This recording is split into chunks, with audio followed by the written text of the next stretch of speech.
Thank you, Raquel. So I really loved that Nisa started this panel with gratitude. And I think that's such an important reminder. So I'm going to do the same. I wouldn't be here, and we would not all be here had it not happened for intergenerational visioning execution by Sam Loney and Jeffrey Sachs. Think about that. Through a pandemic, through funding struggles, through young energy and wisdom, we're still here 10 years later in the Vatican. Think about what we can do in the world.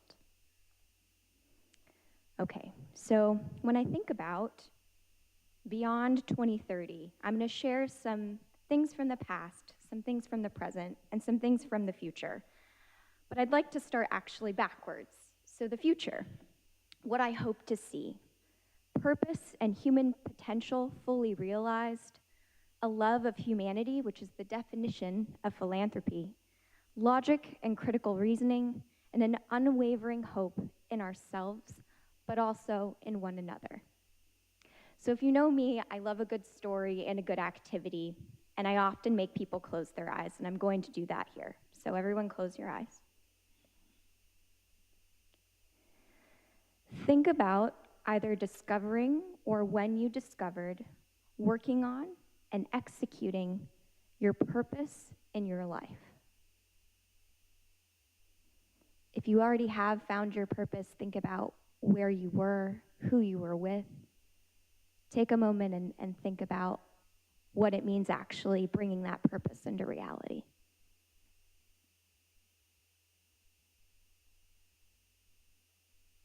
Okay, open your eyes. Look around the room.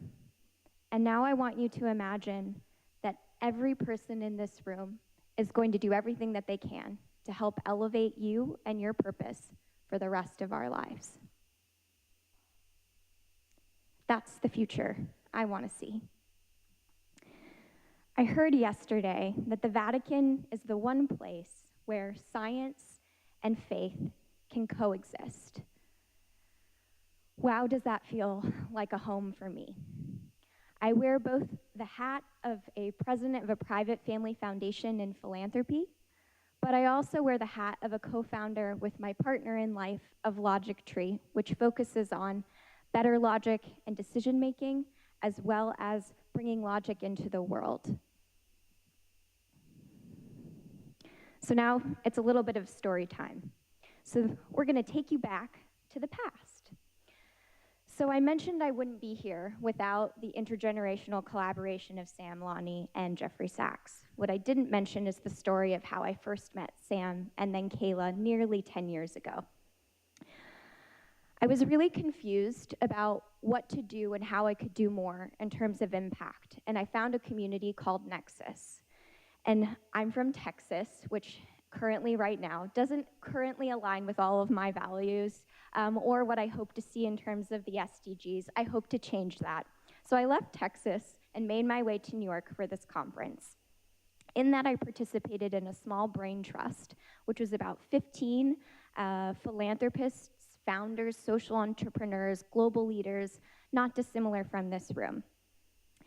A oddly chaotic Sam, which if you know anything about Sam, he's one of the most organized, structured people I know, came into our room, in a room he wasn't even supposed to have to lead, and led this 3-hour collaboration around impact for youth and taught us about what we could do in the world.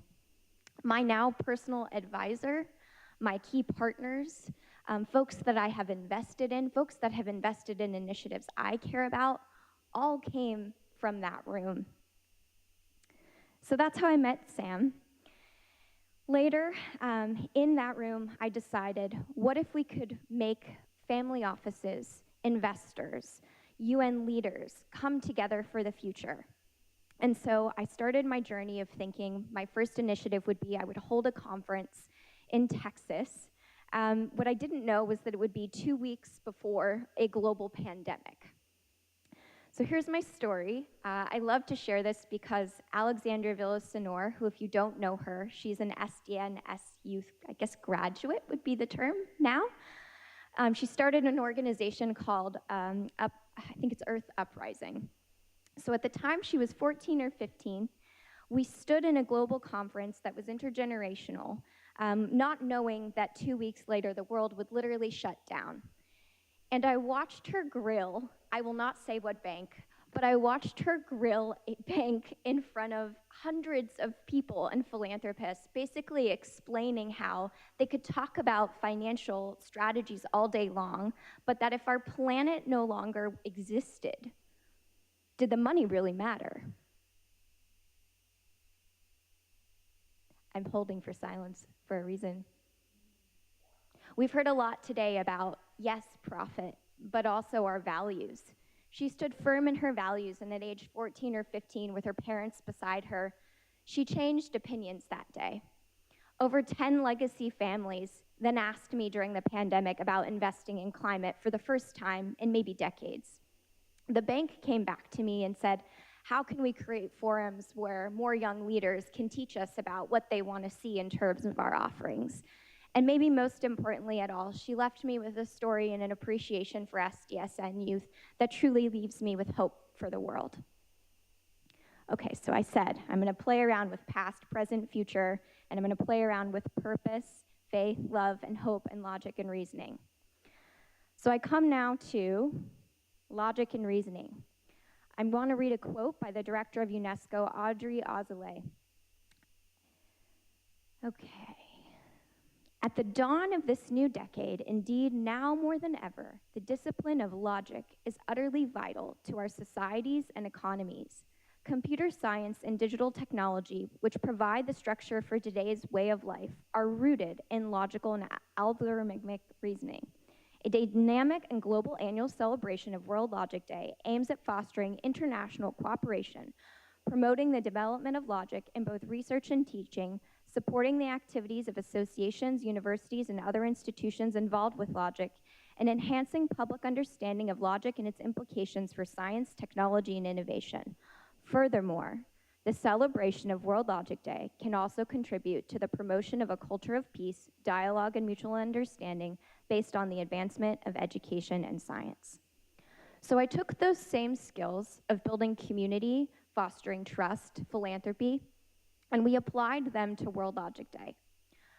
I met my partner right after that Nexus conference a few years later, and the first question he ever asked me, which oddly was the same question that Nexus had as an entire theme back in Texas, was, what are you passionate about? I think that we should all focus on not only our passions, but our purpose.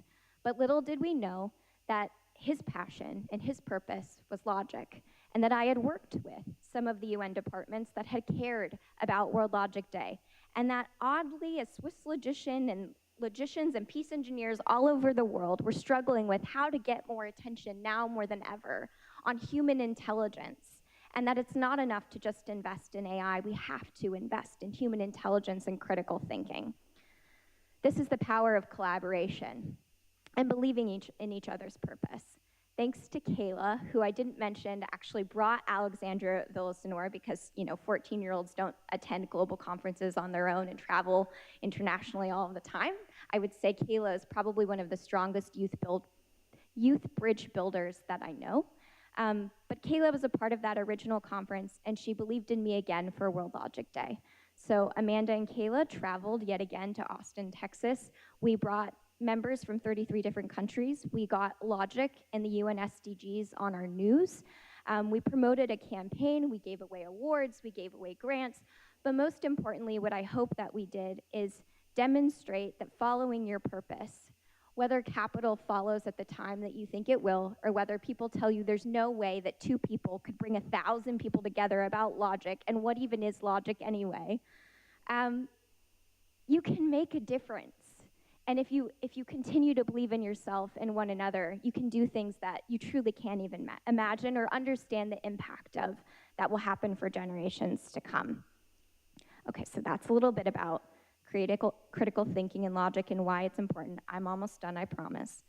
I wanted to leave you with a few trends. So my PhD work has focused on family offices. I believe in educating those on terms. So family offices, for those that know, amazing. For those that don't, It can be a little tricky to define, but predominantly somewhere between families that have assets of $100 million or more and have made that capital and will pass it on to the next generation. So family offices right now, 90% of them will break down in just 3 generations. We're currently experiencing the greatest wealth transfer in human history. Now here's the exciting part. For the first time in human history, guess who's getting more of the capital? Rural community owners, diverse individuals, and women.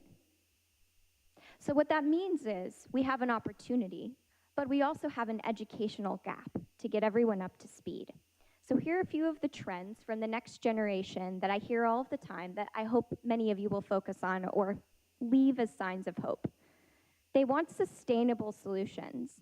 They want partnership, less of a focus on capital to go into individual or historical nonprofits that they've given into the past, and more about looking at what does the world need now and how do we solve these problems together.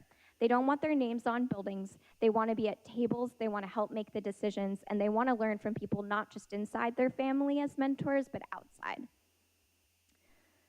Okay, so this leads me to my kind of last main point and wrap up, and that is I could not be more excited, although we don't have an MOU signed.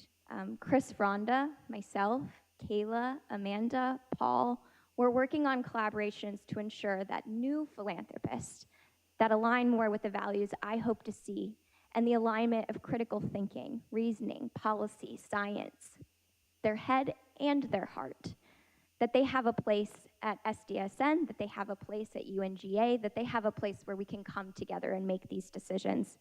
I could not be more grateful for the opportunity to work alongside change makers like you. Never, ever forget that your purpose matters, that you have the ability to ask questions, to think critically, never stop questioning. That's our future. Thank you.